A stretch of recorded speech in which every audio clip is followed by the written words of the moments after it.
Yeah, 5 different ones. I didn't realize that you run that many. Yeah, well, it's my Facebook, church's Facebook, Saturday night's Facebook, and then YouTube. we have YouTube churches and Saturday Night Live. Okay. So that's 5. But I didn't hear this thing cling, but we're there. Sorry, everybody, on the Saturday Night Live, we just had another our regular Saturday night technical issue, so, but we're good now, so welcome to you and to all of you, so. We're technically challenged. Excuse me? We're technically challenged. You're technically challenged? Yeah. We're all fellow strugglers in technology and other things, right? Right. So, hey, I'm glad you're here. I'm glad I'm here. Braved the weather, and so this is Saturday Night Live Recovery, and what that means is we're all working on trying to recover from life's messes. Right, Tommy? That's true. You seems like the longer I talk, the more you sink down there. So anyway, we're here to not only help each other, but also help you out there in TV land, video land, because it is impossible to do it on your own. I was visiting with, texting back and forth from someone, and they was talking about that they're thinking about wanting to get into a live meeting, and they watch Saturday Night Live on video for, they've been here in years gone by, but they've been watching it, and it says it's not like being here, which is true. Would you agree with that? Yes. But if you can't be here, that's the next best thing, right? And that's the reason why we do this. That's the reason why we do this together. It's the reason why we come, is try to help everybody that's interested in help, and also that's the reason why the church pays for this and gives us this room and gives us these lights and gives us this heat, and even repairs the roof when it's leaking, which at least that's what they were supposed to have done last week. So, and I'm sure they made an attempt at it. I didn't see any leaks back here, so evidently they got it. So thank you to everybody involved, and for those here lately, been leaving some donation in the bag. I turn that in, and that just helps cover those things I just mentioned, so thank you. Tonight we're going to be talking about restoration. Restoration is important, and this is out of Luke 15, 11 through 23. We didn't get over there, Willie? Yeah. All right. And so the question is, what is restoration? To be restored. Yeah, Robert. Coming back to former glory. That's pretty good. That's pretty good. Chris, you said something? I forgot what I said. Restore. You said I know what the word is. I said. rest. Did you? Oh, I forgot what I said. What Okay. Oh, All right. And you'll remember that you're reading the step, right? Next week. So, just harassing you. Restoration, according to the dictionary that I looked up, online dictionary, it says the action of returning something to a former owner, like restoring it, or place, putting it back, or condition. Okay, so and what we're going to be talking about is for us to be restored, and particularly the condition part, that we are put back into that former condition. Not the condition that we were, but the condition before we were the were, right? And that's what we're going to be talking about, that because we oftentimes think since we have maybe we recognize that we have issues, which we all have issues, whether you recognize them or not. Hello? Yes. And but sometimes we judge ourselves very harshly. Yes, maybe people judge us harshly, but let me say this. those that were restored, particularly the patterns given out of the Bible, were able to take people that messed up and were restored and were better and did better than they probably even possible if they hadn't gone through the arc of their life and come to the place of having that restoration in their life. Does that make sense? Yeah. Right? And so it could very well be that your restoration means you can be and probably are better than you were previously. How about that terminology? Does that make sense? And so my question is, what is our biggest stumbling block, or what is it that holds us back from really being able to accept that restoration in our life? Anybody want to say? Fear. Fear, Not feeling worthy. not feeling worthy, two good ones. What else? Ego. Ego, that's a good one. Chris, you said something? Sound mind. Sound mind. Okay, well, yes, because oftentimes we, I was going to say this later, but I'll say it now since you led me into it, is we get into a place that we think we're doing good, but we're not really doing good, but really we know we're not doing good, but we convince ourselves it's okay. Everybody follow that, right? Yes. And then we go into that place that we drift further and further into that chaos or insanity, right? And of course, we're studying about step 2. We came to believe that a power greater than ourselves could restore us to sanity, all right? And that means taking us from that place of insanity and bringing us into a sane state of order instead of disorder in our life. And I like what you guys all said here about what prevents us. And I would have just said it's normally oftentimes it's we ourselves that prevent us through those things that you mentioned. Does that make sense? Even ego. Ego, if we were, well, Bobby, tell us what that means to you, ego. Bobby's back on the piano. Yeah. That's an attitude of I can fix it. I know what's best for me. Okay, that would be one form, right? That was my problem. That was your problem? And you speak of it as in the past tense, right? Yes, that was my problem. Yes, sir. And I can fix those others that are making my situation bad. And I can fix others. And how about I'm not all that bad? Yes. That would have been one of the pride aspects that I would have thought of. Yeah. Or I'm good enough, right? Everybody ever carry that one around in their pocket? I knew I was bad. I knew that. Okay, Yeah, I just- all right. So here we are.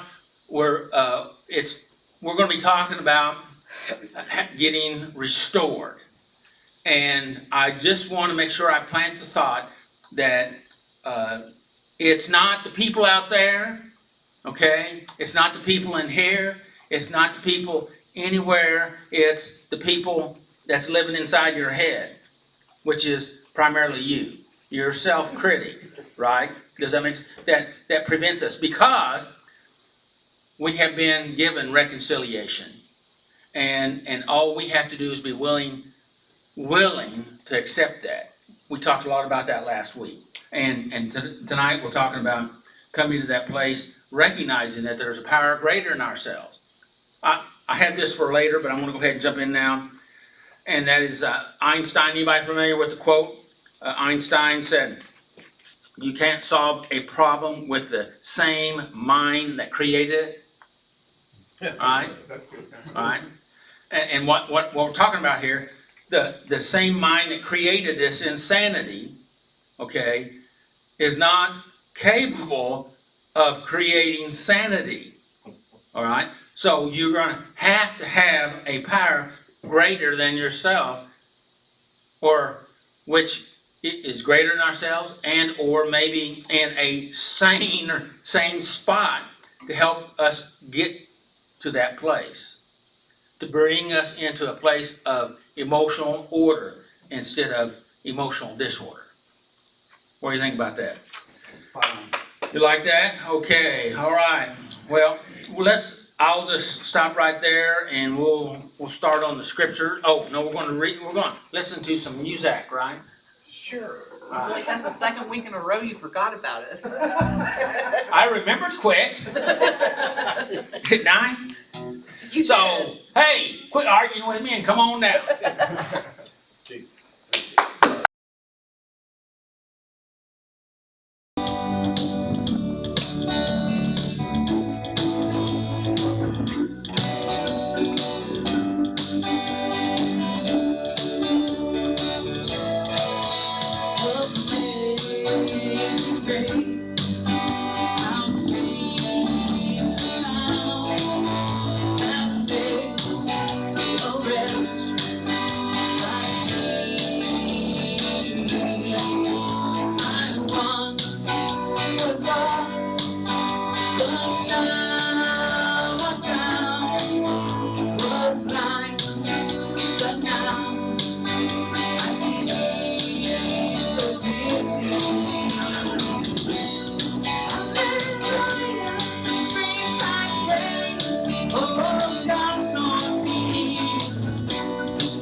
2, 3, 4.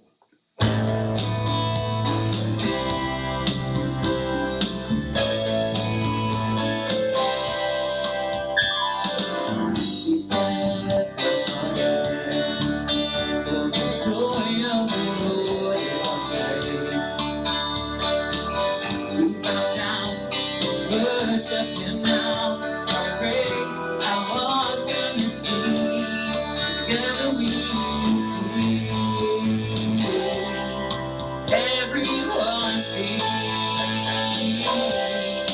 Glory is the Lord, God Almighty. The earth is filled with His glory. Glory is the Lord, God Almighty. The earth filled with His glory. The earth filled with His glory. We stand in the fire. The joy of the Lord is we bow down, worship Him now. How great, how awesome is He.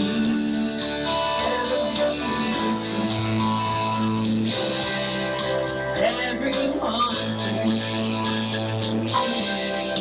Now is the Lord, God Almighty. The earth is filled with His glory. Glory is the Lord, God Almighty. The earth is filled with His glory. The earth is filled with His glory.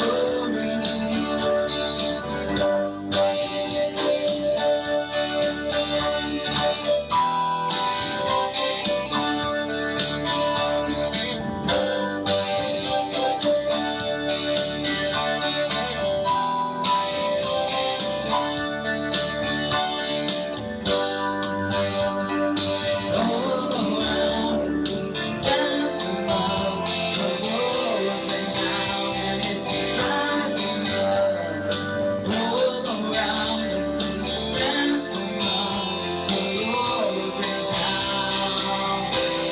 Together we sing, everyone sing. Holy is the Lord, God Almighty. The earth is filled with His glory. Holy is the Lord, God Almighty. The earth is filled with His glory. The earth is filled with His glory. Holy is the Lord.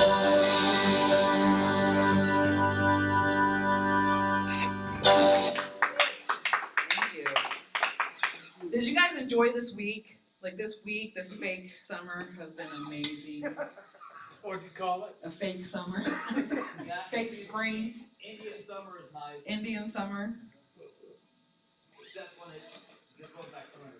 Yeah. That's what birds of fate.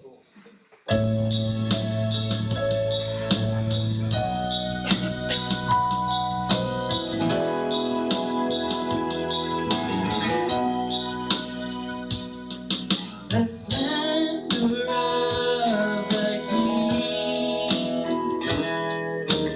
clothed in majesty, let all the earth rejoice, all the earth rejoice.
need a projector for all y'all to be able to sing along.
All right.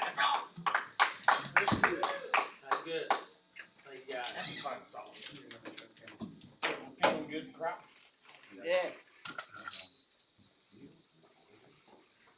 Next up is Garth. Get it, Darth.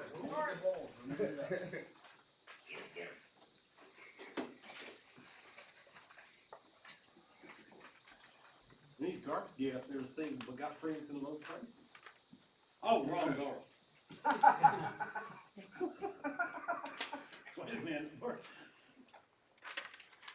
I'll do it. I like singing. I'll sing with you sometime. Okay. We'll let Mike up to you, Mike Okay. Garth, and How's that? sound good. Sounds good. Okay. Hello, everyone. I'm Hello. Garth. I am an addict, and I'm here to read the 12 steps. All right. Number one, we admitted that we were powerless over our problems and that our lives had become unmanageable. Number two, we came to believe that a power greater than ourselves could restore us to sanity. Number three, we made the decision to turn our wills and our lives over to the care of God. Number four, we made a searching and fearless moral inventory of ourselves. 5, we admitted to God, to ourselves, and to another human being the exact nature of our wrongs. Number 6, we were entirely ready to have God remove these defects of character. Number 7, we humbly asked God to remove our shortcomings. Number 8, we made a list of all persons we had harmed and became willing to make amends to them all. 9, we made direct amends to such people wherever possible, except when to do so would injure them or others. 10, we continued to take personal inventory, and when we were wrong, promptly admitted it. 11, we sought through prayer and meditation to improve our conscious contact with God, praying only for knowledge of His will for us and the power to carry it out. And 12, having had a spiritual awakening as a result of these steps, we tried to carry this message to others and to practice these principles in all our affairs. Very good. Thank you. Okay. Thank you very much.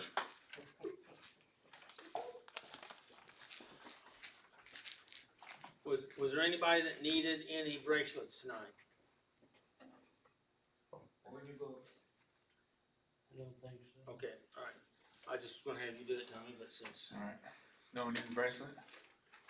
Not yet. I'm looking forward to it. Step 2, restoration. How's everybody doing tonight? Wonderful. It's good to hear. well, waiting to find out what restoration means. Let's do this. Step 2, restoration. Bible reading Luke 15:11-24. We came to believe that a power greater than ourselves could restore us to sanity. In the natural, you gonna have me stop and stuff? Oh, yeah, as soon as you read this next sentence. Okay, alright. In the natural progression of addiction, life degenerates, What does that mean? falls apart, Falls apart. gets messy. And I like the word degenerate. Mm. Or, did I say it right? Degenerate, yeah. Degenerate?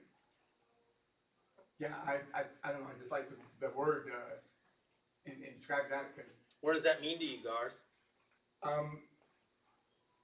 don't know, it's almost more than just falling apart, it's just kind of like almost going to ash, just like, you know.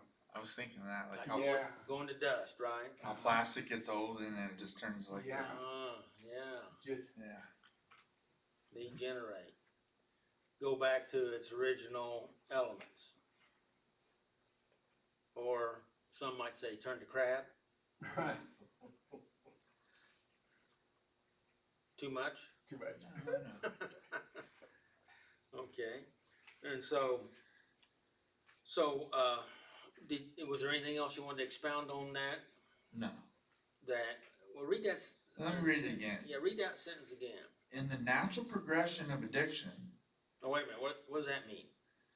Well, like that timeline, Timeline? like a timeline, yeah, progression, like things. So this is a kind of a locked-in, reasonable way that addiction functions. Is that what you're trying to say? Is that a good Kinda. terminology? Yeah, I I guess. think right here, the natural progression is just like, that's how it is. How the ball rolls. That's the way it is. It's Cookie kind of like, crumbles. do what? How the cookie crumbles. How the cookie crumbles.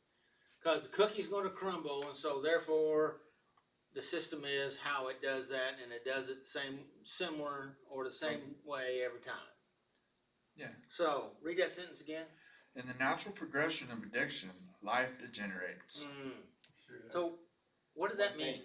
One thing that I like about that statement is progression of addiction.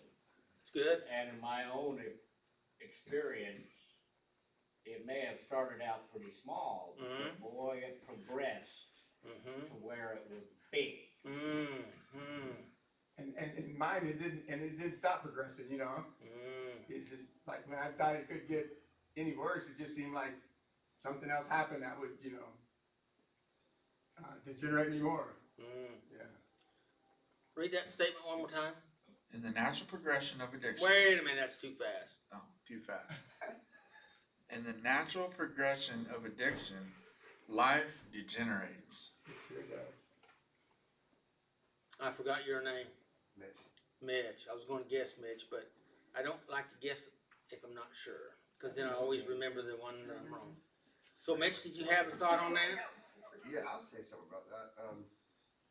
I thought you wanted to. I kind of did. For me, the more that, you ever heard that term that your addiction's out there doing push-ups? Say that again. When you're in recovery, they say that the monkey on your back's right outside the door doing push-ups. And what is that? What do you think that means? it's getting stronger. It's getting stronger, waiting on it. The thing is I believe that what they were saying is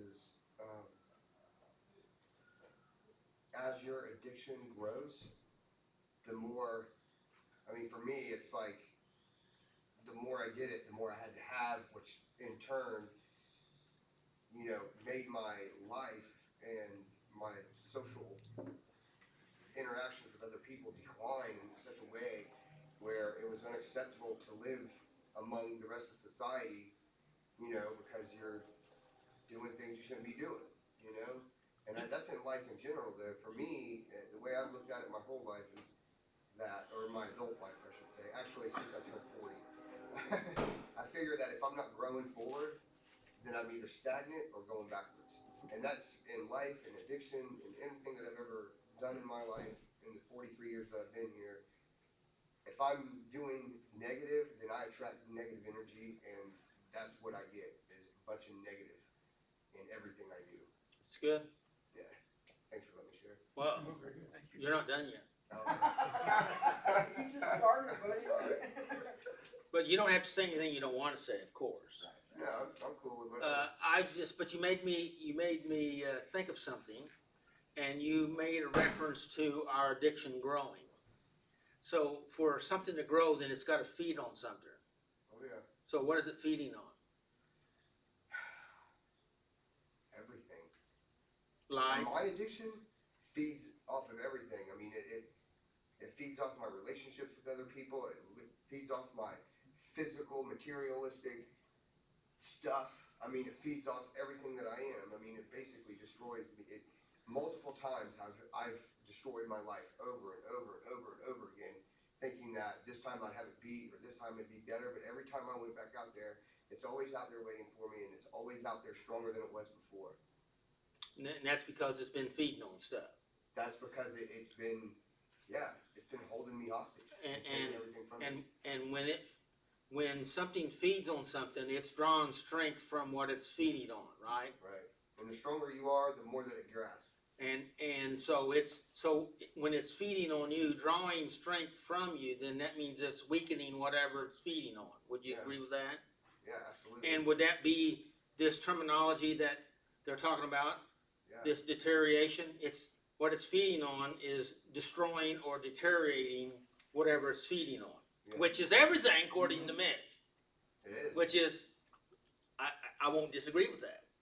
it's whatever it can get its tentacles into, right? Absolutely. And so it's sucking life. You're nodding real heavily there, Garth. It's sucking life right out of those things that you didn't have any intention of it tapping into, but yet it always does, right? Right. And they can be great things. I think, you know, it can be great things, and then it'll feed on that for a while, and then when everything is kind of in the pot, then it'll feed on that as well, you know. So In my experience, in over 25 years of drug addiction, in and out of recovery, in and out of sobriety, it's taken everything from me, every single thing. There's not anything in my life that I can say that I have today that hasn't been either trampled on, stepped on, taken advantage of, or just consumed completely out of my addiction, including my own life. You know, and it'll take your life eventually as jails, institutions, or death. And I can guarantee you right now that if you're the type of person like me that doesn't really break the law other than purchasing things I shouldn't be purchasing, if that's the only thing you do, then you're not going to wind up in a jail or an institution. You're going to wind up dead. And that's, I don't want to do that. I don't want to do it again. I don't want to do it to begin with. That's why I'm sitting right here. All right. Well, we're glad you're here. And you created another thought, if I may. So if we were to liken this addiction to something that grows and feeds on things, then maybe we could liken it to like one of those big, ugly, nasty weeds that grow up. And it just sucks all the life stuff around it, water and everything, right? Isn't that true? Grass dies because it doesn't get anything. So stuff stops living because it sucks all the life out. Would you say that's a pretty good picture of addiction? Yes. and I think the one I lost at the beginning was material things, a roof over my head, and then once I've lost that, then it starts feeding on my mind, my body, and so then it just I wasn't healthy, I wasn't thinking clearly, and that's when I It think affects you mentally, emotionally, absolutely, physically. absolutely, It destroys your body. It destroys you emotionally. sure. Your mental health goes right down the crapper, It sure does. right? And you become sick in your thinking. So therefore, if you're not able to think in a healthy way, then you're sick. Then your feelings are going to come out of what your thoughts are, and then those feelings produce your behaviors. Sounds like kind of like a sad story, doesn't it, Jimmy? Yeah. So anyway, did you know there was that much in that little bitty statement? Wow. One sentence, yeah. Really opened up a nice conversation. Yeah. Well, thank you, Mitch. That was very, very good, and Garth. And so, won't you read that one statement again for those that just came in, and so at least they know what they missed. Thank you for reading my mind. You guys ready for this? Yes. In the natural progression of addiction, life degenerates. And it's short and it's powerful, it's to the point, yeah. But it's deep It's deep and wide. and wide, sure, I'll go with you. Are we gonna start singing a song? Well, there's a lot of things that'll go wide, but they're real shallow, and then there's things that's deep and not very wide. But I think that statement right there went both directions. Yeah. All right, Mr. Thomas. In one way or another, many of us wake up one day to realize that we are living like an animal. I got a big question mark in there. Got a big question mark on that. What do you think about that? I was thinking about when I lived on the skid row in a box, and that's kind of like living like an animal. I mean, I was living on a sidewalk. My addiction led me that far to where I had to have my drug more than I had priorities on my own life. But could. Anybody else have any thoughts on that? I just sit here thinking about, so I have 2 dogs, you know, and a pack of dogs or whatever, there's always an alpha. And every morning whenever I feed him, Odin eats first, and if Muppet gets too close, he'll growl and he'll, you know, put him in his place to know, like, hey, this is my turn, you know, and we do that though, like, it correlates like to my anger whenever like I'm not getting my way or whenever things aren't going right. I do that to everybody around me. So you're saying, what you're saying is then you act like an animal sometimes? Is that what you're saying? Well, yeah. All right, I just wanted to make sure I understood what you were saying. I even used animals in my picture there. I know, I mean, it was pretty clear to me, but I just wanted to make sure it was clear all the way around. Okay. And so, and do you think that's, why do you think that is? How about that? Why do I think that I do that? Why do we in certain cases seem to revert to an animal nature? So what I believe is that all addiction isn't necessarily the individual substance, but it's addiction to pleasure and the fear of discomfort. And so when we're not feeling pleasure and we're feeling discomfort that we don't like feeling, then the animal side comes out. Our knee-jerk reaction, our fight or flight, or freeze or appease, or whatever, comes out where it's self-protection. And if we're not getting the thing that we believe is making us feel better,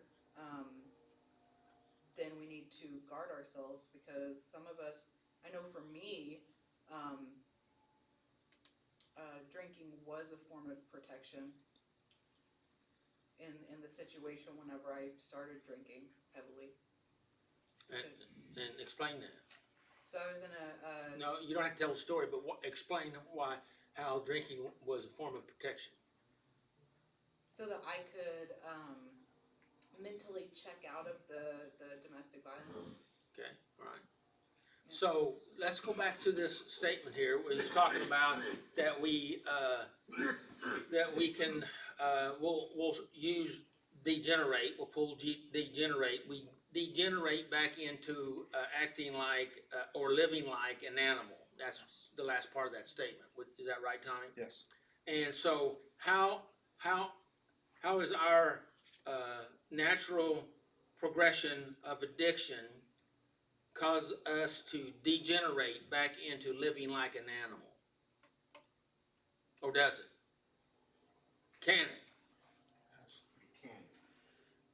The vision I have is you know, when I'm not on drugs, then I have a comfortable home. I have plenty of food in the cabinet. I eat when I want, have nice meals. Good friends. Yes, good friends. But whenever I am doing dope, then I don't have that comfortable home. I don't have the dinner on the table, you know. And so I kind of feel like I'm like a dog, you know, scavenging, you know, get away from that. That's mine, you know, because it's all I got, you know.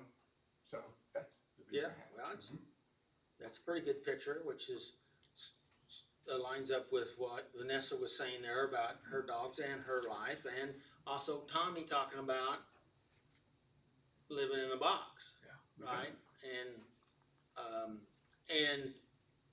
But this point here is that the addiction, whether it's substances or behaviors or obsessive compulsive behaviors, it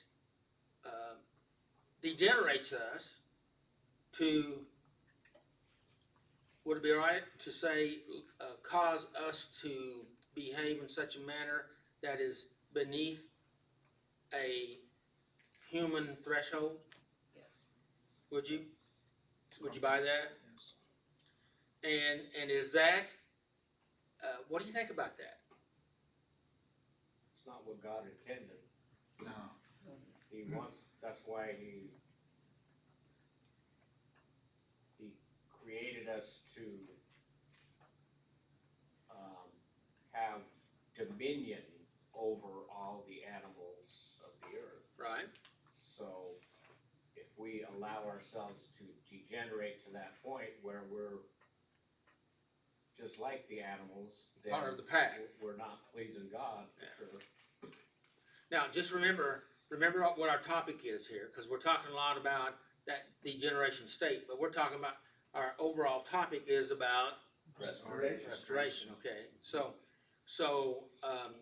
you know, sometimes we have to recognize where we're at to be able to do anything about it, right? And then, and maybe even know why we got there, but if you know that you are, then you can at least begin to maybe do something about it. And that's kind of what, am I going too deep? Am I going too far by asking or commenting on the questions that I'm asking, or is this okay? Is this good? I think it's great. Okay, all right. So we're, just remember, our target is, we're talking about the information of restoration, okay? All right, go ahead, Tommy. How true this is depends on the nature of our addiction. Some of us may be living like an animal in terms of our physical surroundings. Others of us may be a slave to our animal passions, powerful emotions that dehumanize us and others. I got a big question there on that last sentence, Yes. last two sentences.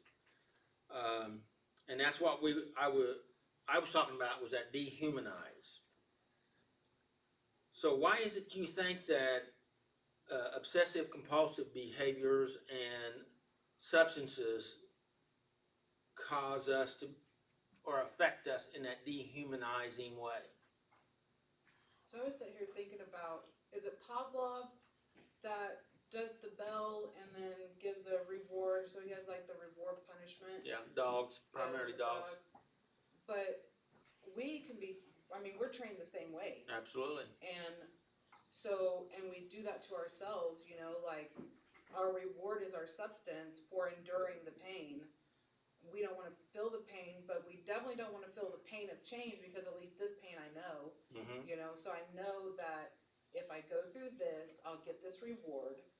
And that's just that cycle. And so that creates the habit that, and then when, after so long, it becomes that obsessive compulsive, or even before, I feel like you were gonna correct me there. I mean, obviously you start having those thoughts leading Right. up to, before you start, and like, you can feel the insanity coming on, or at least I could, like, you can definitely feel it, cause when your mind won't shut up, That's and good. and you feel backed into a corner and stuck, what are your options?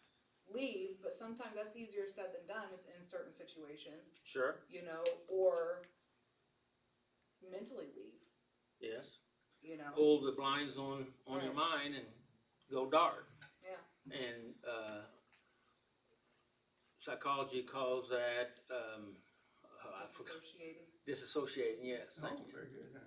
Yeah, and so, but you know, when we first started talking off, you were talking about relieving pain, and that's how it all kind of starts up.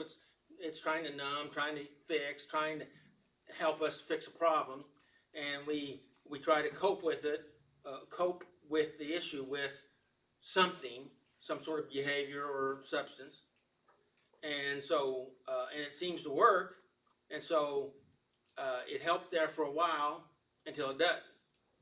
And but the helping part puts it in our brain that this is the only thing that will work. And so we get caught in that trial. That's where the habit comes in, what you're talking about. But we were talking about this degeneration aspect that Mitch was talking about, and that we stay in that cycle, and you just start swirling down into that in hopelessness, not unhappy. It's not past unhappy. It's in hopelessness. Today would have been a good day to watch that rat park. Yeah, good. Yeah, Yeah, he's talking about a video about which I haven't seen because I don't think you sent it to me. Yeah, you watched it in fact. Well, I mean, yeah, I did watch it with you, didn't I? Yeah. But my mind wasn't all there because you showed it to me right after this. So, and I think we had 2 or 3 people standing there too. So, but I read the research on that and what they talked about that. So I'm familiar with it, and that a rat. They did research with rats and mice, and that if they're by themselves, if they don't have a rat buddy, and there's cocaine there, Oh, I've cocaine water, they'll hit the cocaine water until they die. Yeah. But if they have a rat park, something to do, something to take away their boredom, and or a buddy or friend, then they will leave the cocaine alone. And according to this study, was that the biggest cause of addiction is boredom. Okay, and they backed it up with this research with rats. But also, there's many other research, people coming back from Vietnam when they were hooked on drugs over there. When they came back over here, they were moved into a completely different situation. Not all of them, but a lot of them had no problems. So we degenerate, and that's the reason why we're here. That's the reason why people are watching the video, is that we got stuck and we fall into that hopelessness and we are degenerating. We're going down the toilet of life, getting ready to be flushed into the septic soup of hell, right? And that's that degeneration. And if we're not careful, we get so hopeless we'll just take ourselves out. And that's that. There is a better way than that, and that's what we're here to try to say. There's a better way than that, and there is restoration. And the biggest enemy is those screaming demons in our head. That self-critic, So that's what we're trying to accomplish here. So if Tommy will quit interrupting me, we'll get into it. Try my best. Okay, go ahead. In Luke 15:17-18 and 20, it says, "A young man took an early inheritance and traveled away from home. When the money was spent, the women just a memory, and the high long gone, he resorted to slopping pigs to earn a meager living. When he became so hungry that he eyed the pig's slop with envy, he realized he had a problem." And that's kind of where we were talking about a while ago, that degeneration. Okay. Now when did his problem start?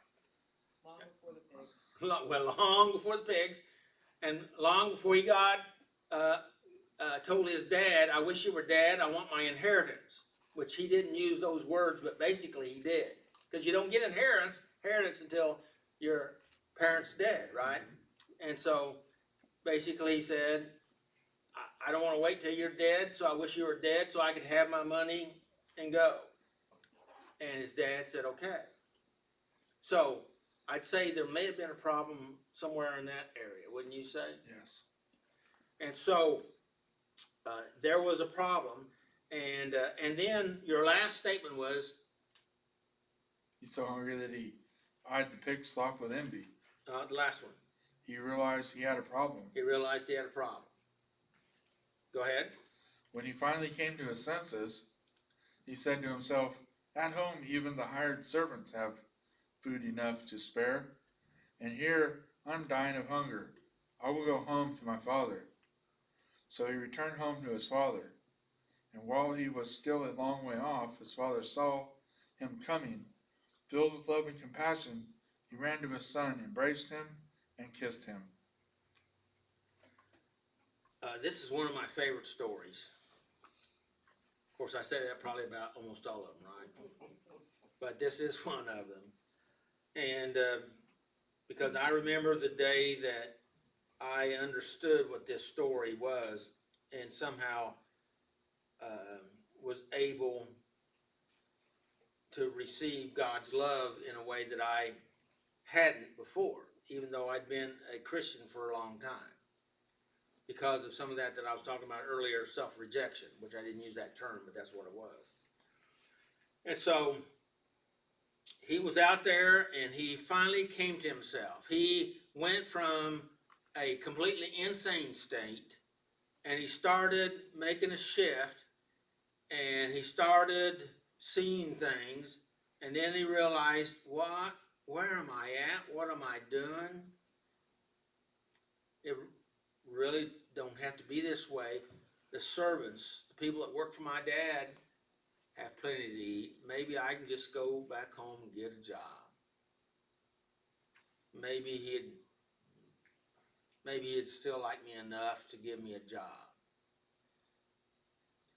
Knowing that he didn't deserve it, knowing he already messed up big time, right? Because that's big time mess up, right? And I was kind of thinking, he might also be thinking his father's going to, reject him or holler at him or something when he comes back. So. Sure, good. Except, it's a funny thing. That's not what it said. Maybe, possibly he'd give me a job. So he knew his dad's heart, right? Mm-hmm. Have you ever thought about that? He knew his dad's heart, but he knew he didn't deserve any real big favor. But maybe he'd at least give him a job. Because his father probably said, son, now's not the time to be spending the inheritance. Maybe you should, son. He could have very well said that, but based on what we know about what he said, the son, it doesn't matter what anybody else will say, right? Just like you guys, all of us, doesn't matter, right? Doesn't matter. Yeah, his mind made up. Yeah. That's when you start ignoring phone calls. Yeah. Mm-hmm. Mm-hmm. Yeah. And so, he went home, and this is a real interesting statement. And I did some research on this statement. And while he was still a far way off, and I looked up and tried to find out exactly how far away off is. Nobody really stated, except the fact of it is, I always thought, I said, number one, a Jewish dad that's a farmer wasn't going to be hanging around on the front porch waiting for his son to show up. So I think he knew that his son was coming, because I think maybe he had people watching him. Don't interfere, but watching. And so afar off could have meant right after he decided to head back home. Maybe he made that turn, all right, and decided, I'm going to go back to my father's house. So he may have gone to wherever he started his journey back, and walked with him all the way back. And when he got close enough to the house, he called for his servants and said, bring a robe, bring some sandals, bring a ring, which all have significance in those statements, because that moved him from being a servant to being an heir. And so he didn't even get to say anything when his father approached him. But before he was finished, his dad hugged him and kissed him. And I, that is a picture of God loving and kissing us. Now, one thing you need to remember, he violated a Jewish law by touching his son, because I imagine he still had pig poop all over him, right? Because that was a violation dealing with pigs. But relationship was more invaluable to him than religion. Well, he restored his inheritance too, even though he had already squandered his portion. Yeah. And it seemed like Dad, instead of teaching him a lesson, let him learn the lesson, and by going, and then knew when he came back that he would be wiser. Well, he probably had taught him, but he come to the place that the only way was for him to learn, like maybe somebody in this room. Me, maybe. So, you know, we either learn by other people's experience or getting our own, right? Well, you know, hey, I knew drugs were bad, yet I did them. So, you know, it's kind of like me getting my inheritance early. You know, Right. So he went in this situation, but you know, rest of the story. One of my titles that I put up on the video was, "How does the prodigal son how does the prodigal son and the story of Cain and Abel correlate?" Any thoughts? He doesn't understand the question. oh, thanks. Well, That's why I don't answer. I don't answer a question nobody asks. That's. I don't answer a question that nobody asks. Well, Cain never turned back either. Like, and I don't think that Cain's heart was ever fully in love with God, rather than the idea of what God could do for him. That could And be very well true. I mean, that's just my understanding of it. And it's hard to correlate the two because Abel gets killed, where in the prodigal son, the other brother who stayed doesn't get killed. Like, neither one of them die, but maybe just the heart of the matter, Cain's heart versus this man's heart. This man had the opportunity, but God also knows our hearts, you know, so he probably knew that the son would come back, versus, you know, once Cain had killed Abel, God probably knew that, like, his heart wasn't ever gonna be repentant. Maybe, like, that's Well, there's a lot of things we don't know. right, There's way more that we don't know than what we do know. exactly. And but we didn't even get all the way through the prodigal son story. And so maybe it was unfair for me to reveal my title. The rest of the story is that the dad got him home, said, "Kill the fatted calf. Let's celebrate. My son was dead, but now he's alive. He's back with us. Let's rejoice. Let's have a party. Let's celebrate." Well, when the older son came home and heard dancing and partying going on, he asked one of the other servants, "What's going on?" He says, "Your brother is back, and your dad has killed the fatted calf, and he's celebrating that he's back." And that made him mad. And he wouldn't go in. Now, he made it known that he wasn't going in because his dad found out that he was outside and not coming in, and he went out, talked to him. And he said, "I've served you all these years, and I've done everything you said, and not one time you ever gave me a party for my friends or killed a calf and had a feast. But your son comes back after you give him all this money, and you throw a party for him." And he says, yes, he did all these things, but he's back. He's alive. He's with us. That means it's time to celebrate. He said, you could all I have is yours now. That's a pretty particular, that story kind of lines up with a lot of the way a lot of people think, particularly Christians. because they're maybe self-righteous in their way of thinking. And so the correlation of this story that refers to Cain and Abel in my opinion, actually I come up with the question, so my opinion counts here, right? And so that it has to do with the older brother and his unforgiving and bad attitude, which correlates with Cain and his bad attitude about his brother, because his brother did it right and he did it wrong. And he says it's not fair, okay? My rationale is it should be okay, but God says it wasn't. So he says, hey brother, won't you go with me according to the scriptures?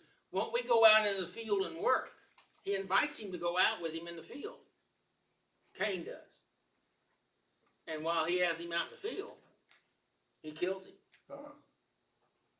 And so, and it's because he was angry and unforgiving. Has anger or unforgiveness ever pushed us around? Stupid anger? Yep. Stupid unforgiveness? Now, Cain killed his brother.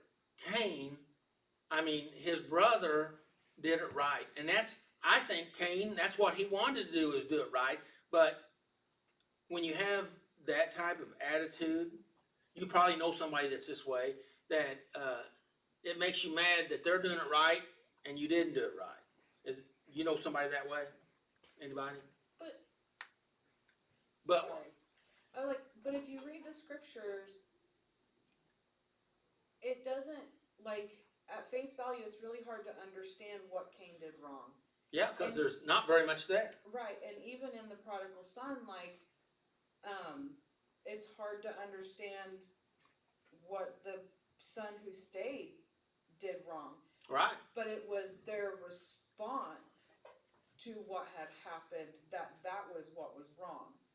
Because Right. it wasn't until after God blessed Abel that, he recognized Cain's heart was getting hard, and so, there was the jealousy and the envy and wrath coming up and just all those things, but in and of itself, they weren't wrong in, Cain wasn't necessarily wrong in his offering, because God didn't lay out, the details yet, right? Unless I misread that part, but. Well, he was aware of what he needed to do, because he knew it required a blood sacrifice. Oh, see, I missed that. Well, that's where it all started, Okay. was blood sacrifice. And so that information is not necessarily laid out in the scriptures, but the patterns are there. And yeah, maybe he missed that.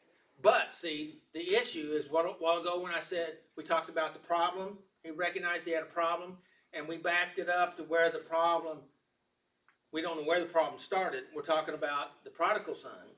Right. It started long before he got his inheritance. So Cain's problem was before this incident, okay? And isn't our problems there to help us to work out our stuff?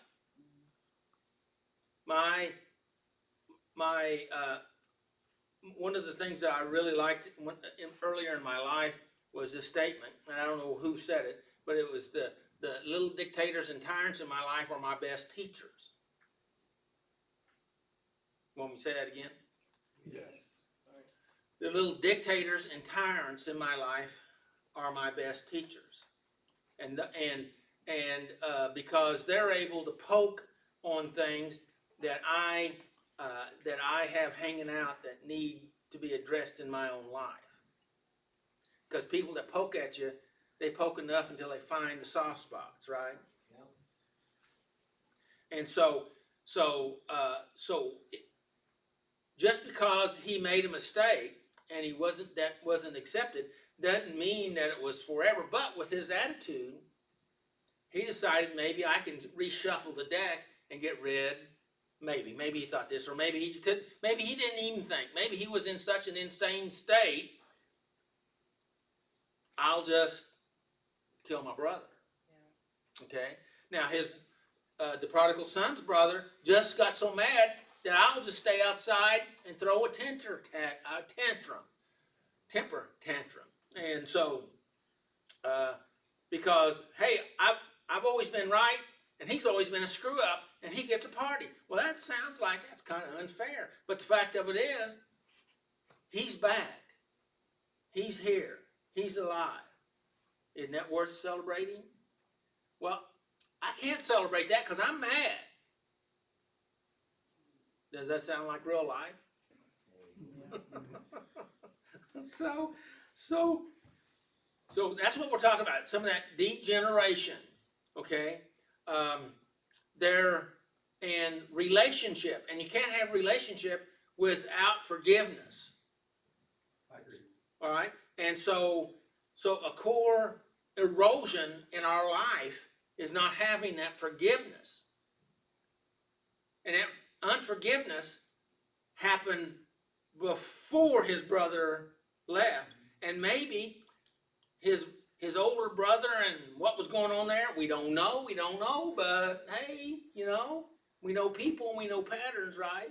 Yeah. Maybe it was well, maybe I'll just get away from my brother and get my inheritance and go, and I'll be all right. The only trouble is, he was still pretty immature. Older siblings are hard to live with. Just saying. Well, I don't know. I'm the oldest, I'm the baby. and I had to raise them. So, Yes. and so go Tommy. Stop Okay. interrupting. The fact that we are able to recognize our life as degenerate or insane proves that there is hope for a better way of life. We are reminded of times when life was good, and we long to have that goodness restored. When we turn to God, who is powerful enough to help us build something better, we will discover that His power can restore us to sanity. That's good.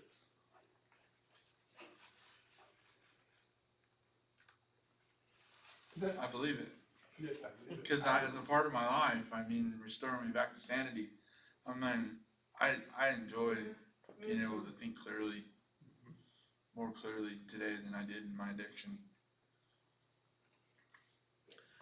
So, some of the statement with Einstein's statement about you can't solve a problem with the same mind that created it is to solve a problem, you first have to see it with clarity. Makes sense. And when you're in that insane state, there is no clarity, right? No. And when you are able to have this clarity, how does that affect your life, Tommy? Makes it more peaceful and have better priorities. Better priorities.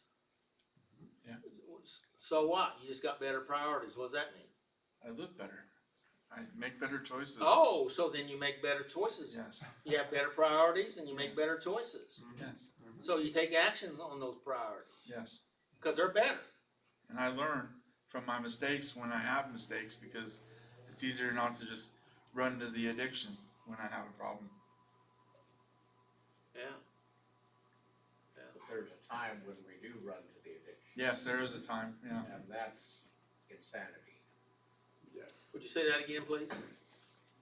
There is a time when we choose to run to the addiction, even though we may know in our mind and our heart that it's not the right thing to do, but yet we choose to do that. And that is what brings on the insanity. Well, I think we're in an insane state when we make that choice. Yeah. But it creates more insanity. I'll go with that. So how can we stop the insanity That's a great question. without stopping that behavior. And so what's the answer? Get some help. Right? That's good, that's good. But your statement was, how can we stop the insanity and without stopping the behavior, right? So, Admit we are powerless over our problems in our lives. unmanageable, right? And so what we need to do is step two, we came to believe that there's a power that's greater than ourselves that can restore us to that same place. And knowing that and believing that and holding to that, even if we're not in that, but having that target, that goal, that means we got a place we're going towards. And if you don't have that place to go towards, that goal, what Scripture says, without a vision, my people perish. In other words, if you don't have that goal, if you don't have that target, if you don't have that direction, then you will be destroyed. Now, you may not be able to, it may take you a while to hit it, but it's way better than not having it, right? And getting some help along the way. And you work on it, and you work on it, and you work on it, and the bottom line is we have to convince ourselves, right? We have to sell it to ourselves. We have to be willing to buy it. Yes, I know it's the truth. Yes, it's in my best interest. Yes, that's what I want to do, but. Yep. And we have to eliminate the but, right? And one thing that And there's only one person who can do that, right? Because it's your butt, right? is my butt. I have to say, You know, and one thing that became quite apparent to me when I started using and being around others that did is there's a lot of people that don't have that lack hope. And I don't know if they had hope before the drugs and then they lost it, or if they just never had hope, you know. But I tell you, I think that is just, it's sad and it's just so important to have, you know, hope. And, absolutely. yeah. Because you know, if you don't have hope, why set a goal? Because it's never gonna happen. Is what I think. Absolutely. Very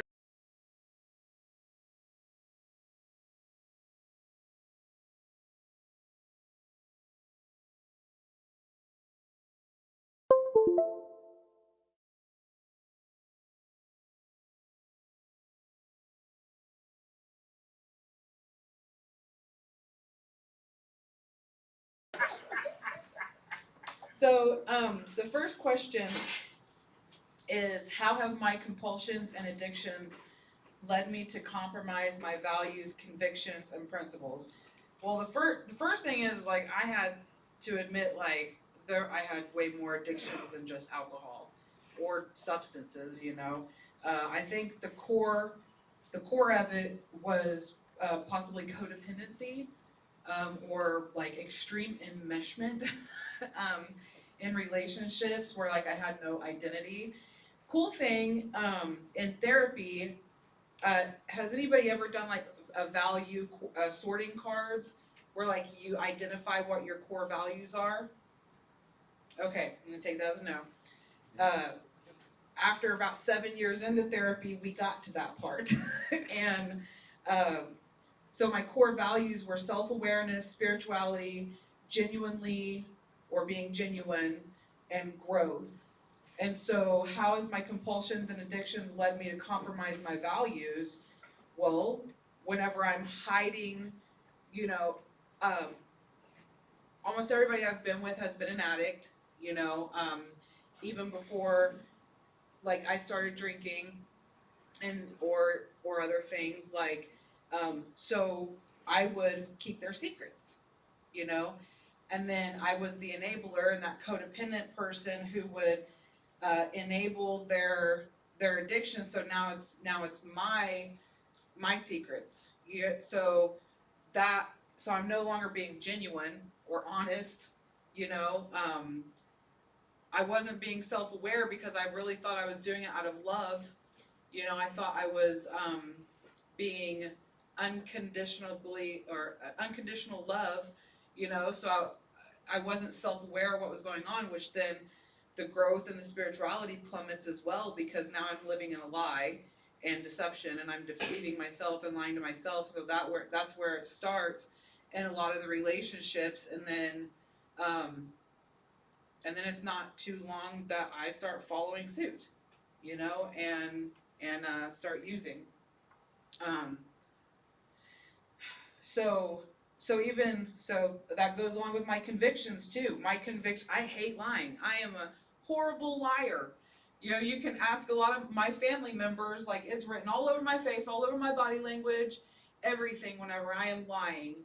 And so imagine how, I mean, you probably could, because imagine how uncomfortable it is living a lie and not being good at lying, because, I mean, you're just a hot mess. You don't know how to act. Are you high? No. Right, right. And my principles, which I don't know how those really differ from the other two, but I mean, I have principles and opinions that, like, I want to live in a substance-free home. That's a principle. I wanted my children to grow up not experiencing the same stuff with addiction that I experienced growing up with other family members. I was fortunate my parents weren't addicts, but other family members were, and so I was still very much around it. And so I don't know if I answered that fully, but so that goes into question number 2. How have my compulsions and addictions dehumanized me and brought me shame? When you're really bad at lying, and one of your values and convictions is to be an honest person and be genuine, and you're not living that, like, your identity is gone. You're not being self-aware, you're not being true to who God created you to be, and you are reminded of it every second of every day, whenever you're feeling that shame. And I want to say here, I written down, and shame, my definition of shame is because guilt is when that you've done something bad. Shame is that you think that I am bad. You hate yourself. You hate yourself because I am bad. Not that I did something wrong, that I am wrong. There's something wrong with me. And so I am bad, I am worthless, I am no good, I deserve whatever I get type of mentality. And that is that shameful mentality. Now, some people say, well, there's a good part to shame. Well, I used to disagree with them, but there's it depends on how you verbalize it, that you have enough I would call it personal integrity to to live your life, that when you get off of that, you have enough twinge that you know that you need to get back on that. But I wanted to comment on your value there. You traded values, your core personal values of integrity to the value. You got more. You possibly felt like you got more out of taking on the value of keeping secrets than keeping keeping your integrity. Does that make sense? Yeah, it was the loyalty at all cost, and I did. So it was a twisted Mm-hmm. twisted mindset there, which happens to a lot of us. Mm-hmm. That in other words, there was some good in it, but it caused you to make unhealthy choices. Mm-hmm. But it's loyalty. I remember when I was a high school student, when they had the My Lai massacre in Vietnam. Probably some of you remember that. And the deal was, well, we were following orders. Whether they went to prison, even though they were following orders, because the idea is, you know what's right and what's wrong, even if you have been given an order. Well, we're trying to follow orders. Well, there are some orders that contradict what is right, and so you have to do that. which was a real big lesson for, I think, the country at that time. And but it also had a big negative effect. Why? It seems like that lesson should have been already learned in the Second World War with the Holocaust. Should have been, Yeah. but you know what? We have these. We have the mindset that she's talking about of loyalty at all costs. You know, and it's and because of the system of the military, they have to have that chain of command, but there's exceptions to almost to every rule. Right. And even the story we talked about where the father went and kissed his son with pig poop on him, okay, he violated the rule. But you know, he loved him and he accepted and he just like Jesus did when he was walking, and that's what God has done when he went searching for Adam and Eve in the garden when they ran and hid, and he was calling to them, you know, and trying to get them to come to him, and you know, and that's what God does for us. His grace reaches around corners. Okay? Has His grace reached around any corners for you? Absolutely. For all of us. Go ahead.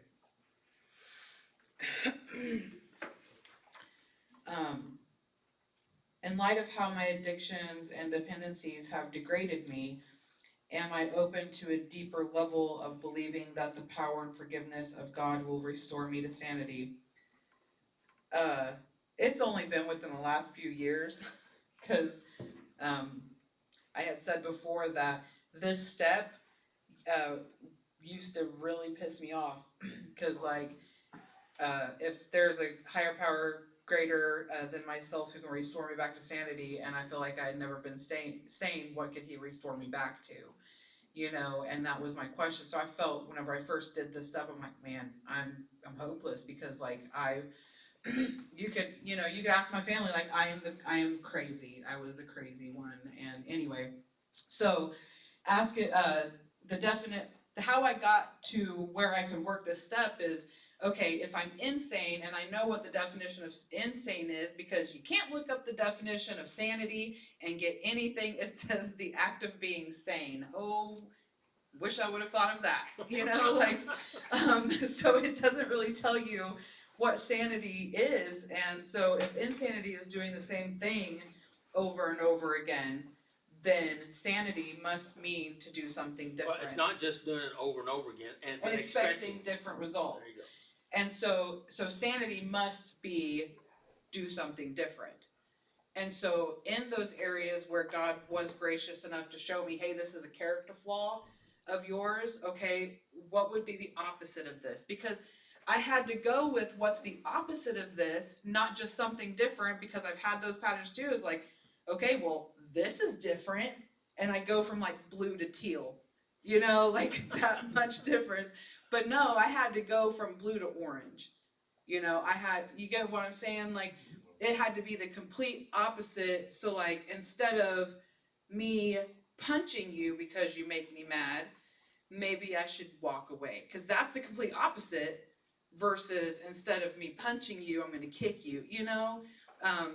So it had to be that. And so that's how I got around to being able to work this step, is just, I had to figure out what sanity meant, because I knew what insanity was, you know? And then I think it was you, Doug, that said, well, there was a design for who you are that wasn't always insane.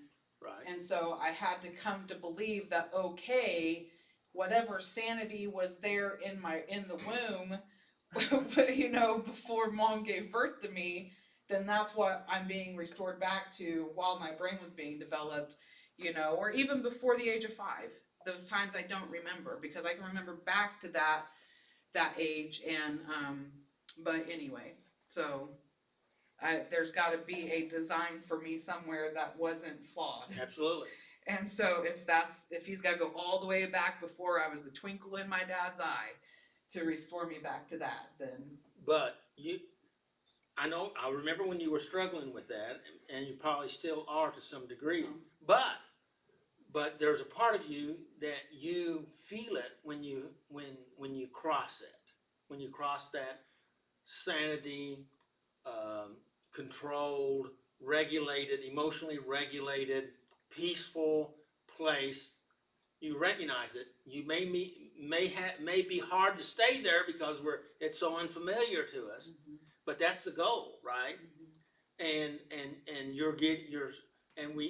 we have to visit it often and take pieces of it back with us to help us to come to that place where we're able to put ourselves in that place, knowing that God can restore us back to that sane place. I will say that in the last 4 years, I have felt and have had longer stints of that sanity than ever in my life.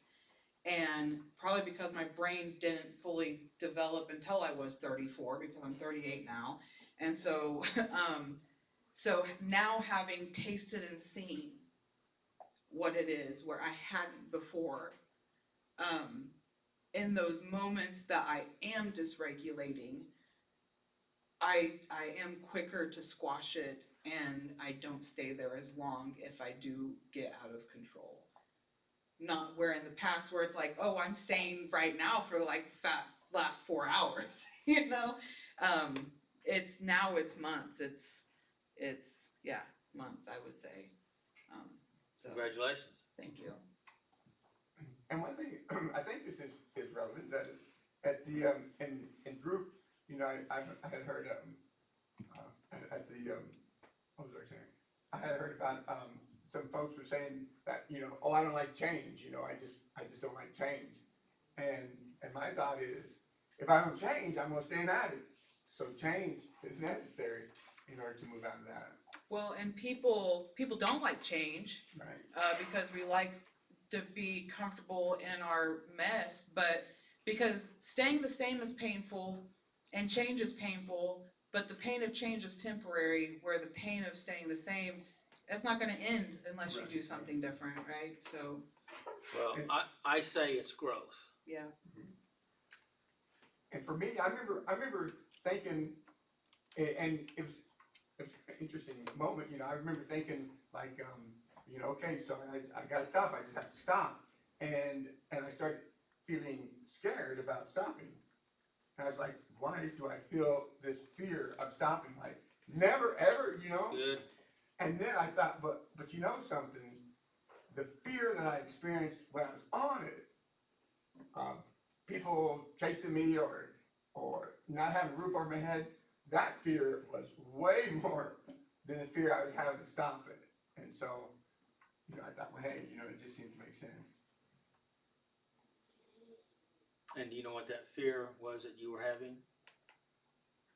Fear? The fear that you were having? Yes, fear. What was it? It was, Are you asking me a question? yes, I would say, I'm trying to, let's see. I don't know, growth is a word that comes to mind, but I don't know. Well, this may not be so, but it's what I think is the fear of the unknown. You don't know where you're going when you start to grow. So it's scary, but it's good. Oh, yeah, absolutely. But it's scary because we don't know. We know where all of the degeneration, we got a pretty good idea where that's going to take us. Like Mitch was saying, you know, institution, death, you know, destruction. Not that we really want that, but you know, we're aware of. Intuitively, we're aware of it. It almost seemed like, I mean, it almost gives the impression we do want it because it's so obvious that it's taking us there, and yet we continue to do it. One might, you know, from afar think you want it. Well, there's a part of our brain that wants it. It believes that that's how you survive. It believes that that's how you survive, and it wants to keep things the same. And so but it's just a part of your brain that's trying to drive the car here, right? And sometimes we let it. And then, but somewhere along the line, we have to come up and say, wait a minute, you're not driving anymore. You can ride maybe in the trunk. Anything else? Dakota, did you have anything you want to say? You was real quiet today. Yeah. Jimmy, you have anything you'd like to say? Just that I really like this meeting, I got a lot out of it. Oh, well, thank you. Thank you. John, you didn't say much tonight. You have any? No. All right. I didn't say much either, did I? You never do. I never do. Well, it's what we want is to try to help you, and I'm a believer in trying to help you to think, okay? And I want you to think. Not that I'm right in what I say, but I want to help you to think. And if you think, and if you ask God to help you, I believe that He will lead you and guide you in that. So may the Lord bless you and keep you, and may His face look upon you, smile upon you, and give you His peace. Thank you. All right? And make healthy choices.